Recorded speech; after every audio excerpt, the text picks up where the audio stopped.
अपने दोस्त जितेंद्र तिवारी के साथ एक बार फिर से वनडे एग्जाम के प्लेटफॉर्म पर। तो जैसा कि हम लोग पहले वीडियो में पार्ट 1 में मुद्रास्फीति देख रहे थे, मुद्रास्फीति का पहला वीडियो डल चुका है जिसमें हमने उसके सकारात्मक प्रभाव के बारे में डिस्कस किया था। मुद्रास्फीति है क्या उसके बारे में डिस्कस किया था। तो आज भी हम लोग मुद्रास्फीति के आगे का टॉपिक पढ़ेंगे। तो मुद्रास्फीति में अभी तक जो पढ़ा था उसके आगे देखेंगे। तो सकारात्मक के बाद यहाँ पे मुद्रास्फीति में हम लोग क्या देखेंगे, यहाँ पे आज हम लोग डिस्कस करेंगे नकारात्मक प्रभाव इसके क्या हो सकते हैं उसके बारे में यहाँ पे हम लोग डिस्कस करेंगे। तो मुद्रास्फीति के नकारात्मक प्रभाव, तो जैसा कल हमने आप लोगों से डिस्कस किया था मुद्रास्फीति के प्रभाव क्या हो सकते हैं, सकारात्मक प्रभाव की बात किया था। लेकिन उससे पहले हमने मुद्रास्फीति का परिभाषा भी बताई थी आप लोगों को। मुद्रास्फीति क्या है?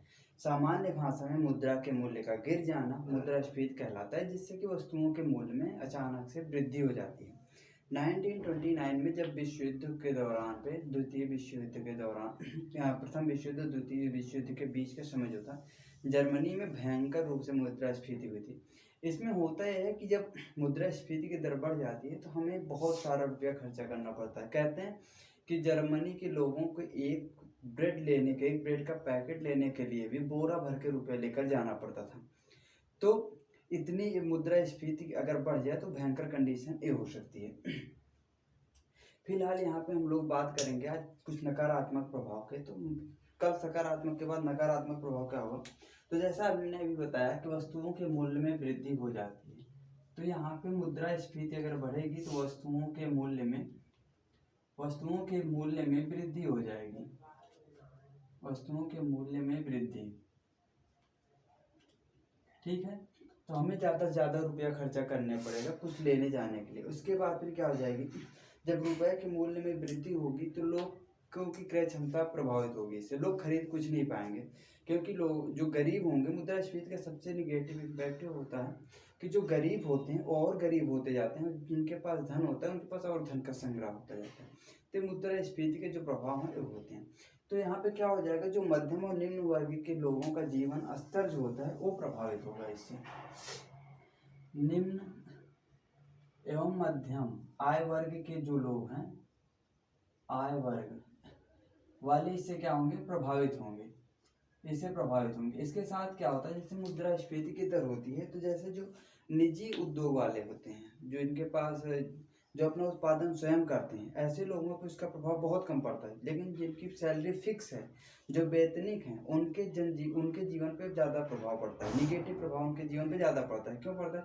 क्योंकि उनके जो सैलरी जैसे जिसकी 30,000 है उसकी 30,000 है, लेकिन महंगाई उच्च दर पे पहुंच गई तो उससे क्या होगा, उनके तो 30,000 ही है, अब उनके खाने पीने के में दिक्कत होगी। वहीं पे जिनकी जो उत्पादक वर्ग है या फिर जो दुकान रख के बैठा है उसको क्या करना पड़ता है, जैसे जो भी चीज़ें हुई, अगर वो जो चीज़ें अभी 30 में मिल रही है अगर 100 की हो गई तो उसको फ़ायदा लेना तो 120 का बेचेगा। तो उसको बहुत ज़्यादा प्रभावित नहीं हुआ, क्योंकि वो उसको जितनी महंगाई में मिले उसको उसने बढ़ा के बेच दिया। तो जो सैलरीड पर्सन होते हैं उनको इस पर बहुत ज़्यादा नकारात्मक प्रभाव झेलने को मिलता है। इसके बाद क्या होगा, तो जब निम्न और मध्यम आय वर्ग प्रभावित होगा तो क्या हो जाएगी, उसकी क्रय क्षमता में गिरावट आ जाएगी। क्रय क्षमता में गिरावट उसके देखने को यहाँ पे मिलेगी। उसके बाद क्या होगा, जब लोग कुछ खरीद नहीं पाएंगे, महंगाई उच्च स्तर पर बढ़ जाएगी, तो जो लोगों के पास जमा पूंजी होंगी, जो बैंकों में रखे रहेंगे पैसा, उनको लोग धीरे धीरे निकाल के लाना शुरू करेंगे। तो उनको निकाल लेंगे तो बैंकों के पास भी पैसा नहीं रह जाएगा। और जिनके पास बैंक रखा खत्म हो गया है तो पहला नंबर तो बैंकों से पैसा निकालेंगे। लोग क्या करेंगे, बैंकों से निकासी शुरू हो जाएगी, बैंकों से निकासी होगी। और जिनके पास बैंक में भी नहीं है वो क्या करेंगे, कर्ज लेना शुरू करेंगे। तो एक तरीके से क्या हो जाएगा, कर्ज लेना आरंभ करेंगे तो कर्ज का जाल बन जाएगा उनके लिए, क्योंकि महंगाई तो बढ़ रही है और उनके पास है कुछ नहीं, तब वो कर्ज लेना शुरू कर देंगे। कर्ज लेना शुरू करेंगे, कुछ लोग बैंकों से लेंगे, कुछ लोग साहूकारों से लेंगे। साहूकारों के उच्च दर को वापस कर नहीं पाएंगे। इससे जनजीवन बहुत बुरी तरीके से प्रभावित होगा। तो जब बैंकों से ज़्यादा लोग कर्ज लेंगे तो बैंक के पास भी तो सीमित मात्रा में धन है, तब बैंक क्या करेगी, बैंक अपने बैंक रेट में क्या कर देगी, वृद्धि कर देगी। तो बैंक क्या करेगी, ब्याज दर में वृद्धि कर देगी। बैंक अपने ब्याज दर में वृद्धि कर देगी, जिससे लोग कम से कम धन निकालें। और एक तरीका ये भी होता है मुद्रास्फीति नियंत्रित करने का। तो ये बैंक क्या करेगी, वृद्धि कर देगी। अब क्या होगा, लोगों के पास पूंजी तो रह नहीं जाएगी, पूंजी की सृजन क्षमता जो है वो खत्म हो जाएगी। अगर मुद्रास्फीति बढ़ेगी तो पूंजी सृजन क्षमता में गिरावट आ जाएगी, क्योंकि लोगों के पास जितना है वो क्या करेंगे, वो तो अपने खाने पीने के उत्पादक सामान ही डाल लेने में खत्म कर दे रहे हैं, तो सृजन कहाँ से कर पाएंगे। महंगाई तो उच्च दर पर बढ़ रही है, और जब पूंजी सृजन नहीं कर पाएंगे तो उत्पादक वर्ग निवेश नहीं कर पाएंगे, तो क्या हो जाएगा, निवेश में कमी देखने को मिलेगी। यहाँ पे हो जाएगी निवेश में कमी, तो निवेश में कमी मिलेगी, हो जाएगी, उत्पादक वर्ग निवेश ही नहीं करेगा तो भारत में क्या हो जाएगी, नए उत्पादन में कमी हो जाएगी, नए उत्पादन में कमी हो जाएगी। अब देखो, अगर उत्पादन में कमी होगी इसके क्या इफेक्ट पड़ेंगे। अगर उत्पादन नहीं होगा तो क्या करना पड़ेगा, ज़्यादा से ज़्यादा हमको आयात करना पड़ेगा, आयात में वृद्धि हमको देखने को मिल जाएगी। आयात क्या हो जाएगा, आयात बढ़ जाएगा, आयात में वृद्धि हो जाएगी। आयात में वृद्धि हो जाएगी तो उसके बाद क्या होगा, विदेशी मुद्रा में कमी हो जाएगी। अगर हम ज़्यादा से ज़्यादा बाहर से खरीदारी करेंगे तो हमारी विदेशी मुद्रा में गिरावट आएगी, विदेशी मुद्रा में गिरावट आएगी। अगर हम बाहर से सारी चीज़ खरीदेंगे तो हमारा व्यापार शेष क्या हो जाएगा, निगेटिव हो जाएगा। सॉरी, यहाँ पे क्या हो जाएगा, व्यापार शेष निगेटिव हो जाएगा, क्योंकि हम ज़्यादा से ज़्यादा आयात करेंगे, निर्यात हम करेंगे नहीं। व्यापार शेष जब होगा तो भुगतान संतुलन की समस्या आएगी, और भुगतान संतुलन के साथ साथ भुगतान संतुलन की स्थिति में भी हमारी गिरावट देखने को मिलेगी, क्योंकि हम ज़्यादा से ज़्यादा घाटे का यहाँ पे व्यापार करेंगे। उससे क्या होगा कि इन सब चीज़ों से भी विदेशी मुद्रा सब कम हो गए, तो यहाँ पे ये सारी इफेक्ट हमें देखने को मिलेंगे। उसके बाद क्या होगा, जब नया उत्पादन नहीं होगा तो लोगों को ज़्यादा से ज़्यादा छटनी कर दी जाएगी। अभी कोविड-19 का दौर था, उसमें हमने देखा था कि जब कोविड का दौर चला तो कंपनियों ने उत्पादन बंद कर दिया। ऐसे में क्या होगा, लोगों को ज़्यादा से ज़्यादा मात्रा में रोजगार से निकाला जाने लगा, बेरोजगारी की दर उच्चतम स्तर पर बढ़ गई, लोग शहरों को छोड़ के गाँव की तरफ पलायन करने लगे, उनके पास रोजगार नहीं था, उनके लिए फिर खाने की दिक्कत होने लगी। तो ये सारी समस्याएं क्या होती हैं, जब उत्पादन ही नहीं होगा तो रोजगार कहाँ से मिलेगा। तो इससे क्या हो जाएगा, फिर हो जाएगा वो रोजगार में कमी आ जाएगी, रोजगार में कमी हो जाएगी, बेरोजगारी का उच्च स्तर यहाँ पे फिर देखने को मिलेगा। रोज बेरोजगार हो जाएंगे तो उनके पास भूखमरी हो जाएगी, भूखमरी या फिर कुपोषण की समस्या आ जाएगी, भूखमरी कुपोषण की समस्या से पीड़ित हो जाएंगे। अब बहुत अधिक मात्रा में अनगिनत लोगों की मृत्यु इसके वजह से हो सकती है, लोग कुपोषण हो जाएंगे तो रोगग्रस्त हो जाएंगे।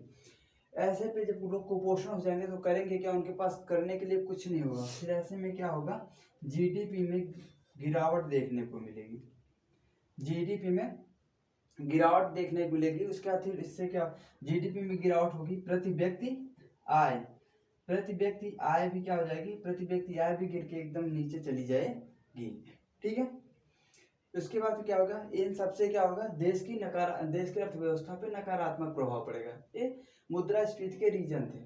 ठीक है, अब अगर एक तरीके से और देखते हैं, अगर हमारे देश में रोजगार की कमी हो जाएगी तो रोजगार की कमी हो जाएगी, जैसे हमने सकारात्मक प्रभाव में कुछ पहलू पे चर्चा किया था, उन सबका निगेटिव इफेक्ट यहाँ पे देखने को मिल रहा है। उसी तरीके से अगर रोजगार में कमी हो जाएगी, अगर बेरोजगारी का स्तर बढ़ता है तो ऐसे में क्या हो जाएगा, ऐसे में लोगों का रहन सहन प्रभावित होगा, रहन सहन का निम्न स्तर हो जाएगा, रहन सहन प्रभावित होगा। उसका जब लोगों के पास पैसा नहीं रहेगा तो शिक्षा का अभाव देखने को मिलेगा। यहाँ पे क्या हो जाएगा, शिक्षा में गिरावट आएगी, शिक्षा में क्या गिरावट आ जाएगी, शिक्षा में गिरावट में लोग शिक्षित नहीं होंगे तो क्या होगा, फिर उससे जनसंख्या में तीव्र गति से वृद्धि होगी। जब लोग कुछ करेंगे नहीं तो कुछ तो करेंगे, तो जनसंख्या में क्या होगी, वृद्धि होगी। जनसंख्या में वृद्धि होने के साथ साथ लोगों के पास पैसा नहीं होगा, जनसंख्या बढ़ेगी लेकिन खाने को कुछ है नहीं, तो ऐसे में क्या होगा, मृत्यु दर में भी भारी वृद्धि देखने को मिलेगी। लोग लाखों की संख्या में, हजारों की संख्या में मृत्यु के गर्त में समा जाएंगे। मौत के काल का नाम सुना है, मौत के काल में समा जाएंगे, मौत के काल के गाल में समा जाएंगे। उसके बाद क्या होगा, अब कोई गवर्नमेंट है तो अपने नागरिकों को तो मरने देगी नहीं, तो ज़्यादा से ज़्यादा क्या करेगी, जहाँ पे हमारे औद्योगिक संरचना या फिर आधारभूत संरचना का डेवलप करना चाहिए, वहाँ पे सरकार क्या करेगी, इन लोगों को जिंदा रखने के लिए ज़्यादा से ज़्यादा क्या करेगी, इनमें इनके पीछे निवेश करेगी। तो क्या होगा, सरकारी सहायता इन लोगों को ज़्यादा देना पड़ेगा। तो मतलब सरकार का पैसा कहाँ जाएगा, इधर आ जाएगा। तो जब किसी के पास पैसा नहीं रहेगा, सरकारी सहायता भी दे रही है, कर योग्य आय में गिरावट हो जाएगी। ठीक है, कर योग्य आय में गिरावट हो जाएगी। ऐसे में फिर क्या होता है, हमारा राजस्व संग्रह एकदम से खत्म हो जाता है। उसके बाद सरकार के ऊपर वित्तीय दबाव बढ़ने लगता है। तो ये मुद्रास्फीति के निगेटिव इम्पैक्ट हैं। उसके बाद जब इस तरीके से सरकार के ऊपर प्रेशर पड़ता है, गवर्नमेंट क्या करती है, विदेशों से ऋण लेती है। अभी हालिया समय में हम देख रहे हैं श्रीलंका की स्थिति क्या हो गई है, उसके पास विदेशी मुद्रा इतनी भी नहीं है, उसके पास विदेशी मुद्रा इतनी भी नहीं है कि वो किसी से कर्ज ले सके। IMF ने उसे मुद्रा देने से मना कर दिया, ऋण देने से मना कर दिया।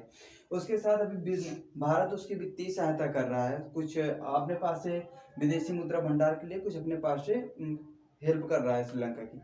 वहीं पे श्रीलंका ने चीन से इतना ज़्यादा मदद ले ली है कि चीन ने भी उसे मना कर दिया सीधे तौर पे।